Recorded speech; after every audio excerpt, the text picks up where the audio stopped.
معك tobabarka shaqaalaha dawladda Soomaaliya waxa uu daafuray waxbarashada heerka labaad ee masterka kaasoo lagu baro doono 4 program sidoo kale macka tobabarka shaqaalaha dawladda Soomaaliland waxa uu shahaado gudoosi afar ku shaqaalaha dawladeed oo dhameystay waxbarashada heerka labaad ee masterka munaasabadii haddaba loo qabtay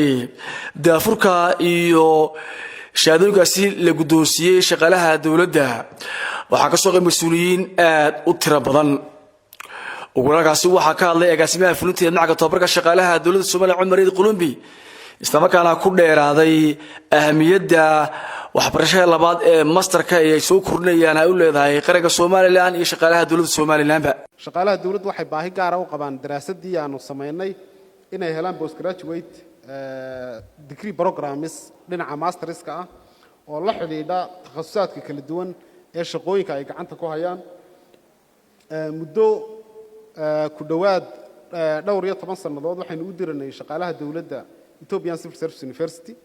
oo laga soo bilaabo sanadkii 2008 ilaa imika deeq waxbarasho sanad walba shaqaalaheena dawladda siiso halkan ay ka joogaan mas'uuliyiin ka tirsan jaamacadda Ethiopian Civil Service University shaqaalaha inooga baxay waxay lagu tiradooda ay dhan tahay dhinaca master's degree-ga dhameystay 210 shaqaale dawladeed imikana qaar ayaa ku jira shaqaalahaasi kuma filna public sector-keena oo tiradooda ay dhan tahay dhowr iyo 20 oo shaqaale dawladeed marka waxaan u baahanay isna bidnay inaanu aqoonteedii iyo kartideedii leenahay inaynu bilaabi karno degree programs aynu kaga maaranno wax badan postgraduate degree programs aynu kaga maaranno in ay shaqaalaheena ku tiirsanaadaan Ethiopian Civil Service oo kaliyata iyo meelo kooban oo aynu deeq waxbarasho ka helno sidaa darteed waxaanu sameynay baseline study ka hadlaya postgraduate diploma program degree programs ka aynu u baahanahay nooca ay yihiin iyo sida aynu u soo kala horeysiinano waxaanu isla qaadanay in lagama maarmaan ay tahay in shaqaalaha dawladdu loo bilaabo postgraduate master's degree programs la xidhiidha dhinaca maamulka nidaamka dawliga oo public sector administration ku horeeyo mid la xidhiidha public policy studies-ka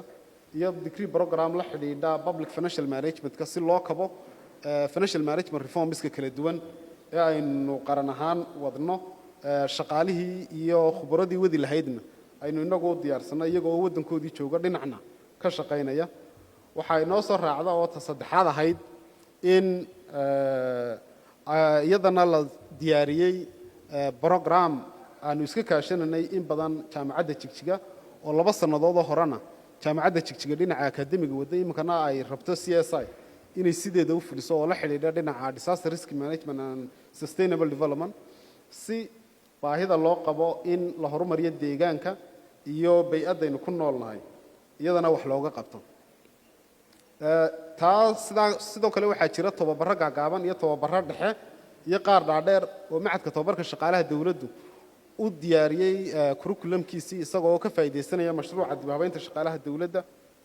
civil service structure project mashruuca la yiraahdo oo ay iska kaashanayeen World Bank garwadeena iyo hay'adda shaqaalaha dawladdu garwadeena ay hay'adda shaqaalaha dawladdu ka ahayd kaas oo aynu soo sameynay baseline study la xidhiidha dhinaca tababarada gaagaaban ee shaqaalaha dawladdu ay u baahan yihiin tababarada dhexe iyo kuwa dhaadheerba sidoo kale kaasi waxa ka hadlay gudoomiyaha shaqaalaha dawladda Soomaaliya Khalid Jaamac Qodax isla markaana habaliyay shaqaalahan dhameystay waxbarashada heerka labaad ee masterka isla markaana bogaadiyay macka tobabarka shaqaalaha dawladda Soomaaliya ee soo kordhiyay waxbarashada heerka labaad ee masterka maantana wuxuu taagan yahay inaynu daahfurno master's program ay ka faa'iideysan doonaan shaqaalaweynaha qaranku waa wax Ilaahay loogu mahadnaqo ilaahayna soo gaarsiiyay anigana soo gaarsiiyay aniga gudoomiyaha maxadka runtii waxaan aad iyo marar badan ugu mahadnaqi doonaana in runtii hawshaasi ay dhacday waqtigan gudoomiyaha in maanta ardaydaasi ay ka graduate gareynayaan runtii wax Ilaahay loogu mahadnaqo waana idin hambalyeynaya waxaan rajaynayaa aqoonta iyo waayo-aragnimada aad barateena in runtii ay ka muuqan doonto goobaha shaqada waxaynukaasi ka hadlay mas'uuliyiintii soo maray macka tobabarka shaqaalaha dawladda Soomaaliya hay'adda shaqaalaha dawladda Soomaaliya kuwaasi oo bogaadiyay معك توبرك الشقالة دولة الصومالية طلابة وناكسن iyo horumarka uu ku socdo waxaan sayid ku darayaa wali maydaan dhamayn aqoontii abarateen wali maydaan dhamayn program kasta oo cusub oo maxadku la yimaado waxaan jecelahay inaad ka soo qayb gashaan mar walba hay'adda shaqaalahana waxaan farayaa iyo maxadka dad badan baa tababarteen programo badan oo kala nooc ah bixiseen dadkaasi waxay ku noqdeen xafiisadii dawladda fadhiya halkan marti ay ka mid yihiin maxadka Gimba oo vice president-ka ismarayo iyo jaamacadda shaqaalaha ee Ethiopia dhammaantood waan ugu hambalyeynaya waan ugu mahad celinaya kaalintay ku lahaayeen hawlahan iyo dadaalkan iyo juhdigan ay gaadhay maxadka shaqaalaha dawladda iyo hay'adda shaqaalaha dawladdu maalintan aasaasayna macadkan imirahin halkan uu gaaray laakiin maanta meeshan uu gaaray waa meel yaab waxaan ku bilaabay macadka horta hindisaha waxa lahaa Cabdiraxmaan Cadami istaago nasiib wanaag maanta halka hay marayso ee han ka arkayo yani ina kaagi oo ku koray oo ku kobcay oo meel wanaagsan maraya oo xiddigii guurdoonka dhaafay oo tii labaad doonaya uu buu noolay mid yahay anaga ragayga waxa iyaguna kaasi ka hadlay مسؤولين كلا وقصوا غيب جلي مناسبة داسي. policy-ga iyo public financial management-ga iyo public management courses kan soo kordhay waxaan rajaynayaa inay wax ka bedelaan isla markaana ay ka jawaabaan baahiyaha institutionadeena yaala. waxaa sidoo kale kaasi ka hadlay qaar ka mid ah mas'uuliyiintii jaamacadii ka soo qayb galay munaasabadaasi inuu bixiyo master degree-ga waxaan ka mid ahaa ardaydii lagu aasaasay 2005 isaga oo laba fasal oo jaamacadda Hargeysa ku jira oo maanta ay mas'uuliyiintii halkan ila fadhiyaan goobjooga ka ahaa markaa oo Cabdiraxmaan Cadamina uu ahaa gudoomiyaha maxamed maxalla boqorana uu ahaa aasaasihii maxadka waxa kale oo farxad labaadii ah maanta oo ay 18 sano ka soo wareegtay inaan goobjoog ka ahay daahfurka inuu maxadkii aan programada gaagaaban ka qaadanayna maanta halkan ku daahfurayo master degree gabagabadii munaasabadaasina waxaa ka hadlay wasiir ku-xigeenka wasaaradda waxbarashada ee Sirka Soomaaliland Saciid Mustaale isla markaana xambaliyay shaqaalahan dhamaystay waxbarashada labaad waxaan runtii dhiirigelinayaa sida ay hay'adda shaqaaluhu gacanta ugu hayso dib u habeynta qorsheynta abaabulka qiimeynta tababarada iyo horu socodka shaqaalaha dawladda in haddana fursad la siiyo ardayda ama shaqaalaha bartanka bartay culumtan inay toos imtixaan feer ugu galaan wasaaradaha ay ka yimaadeen oo ardayda ama shaqaalaha bartay qorsheyntu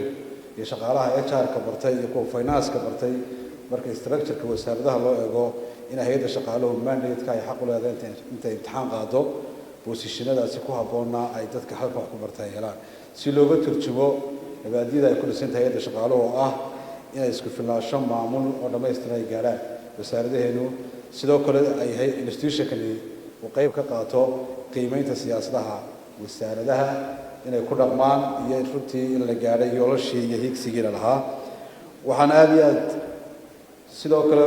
aan ugu faraxsanahay xiriirada caalamiga ah ee joogtada ah ee hay'adda shaqaalaha dawladda iyo macadka tababarka shaqaalaha dawladdu ay la yeelanayaan institutionada kala duwan ee dalkan jaarka nahay iyo wadamada kale ee inaga fogba waxaan runtii aan aaminsanahay inay fursad u tahay maanta dunida halka u socoto oo ah iskaashi wax wada qabsi iyo in la wadaago khibradaha anigoo aaminsan in dadaal xooggan la geliyay institutionskeena ay ka muuqato waad kala joogo ugu dambeyntii halkaas waxaa shahaado lagu guddoonsiyay shaqaalihii dhamaystay waxbarashada labaad ee masterka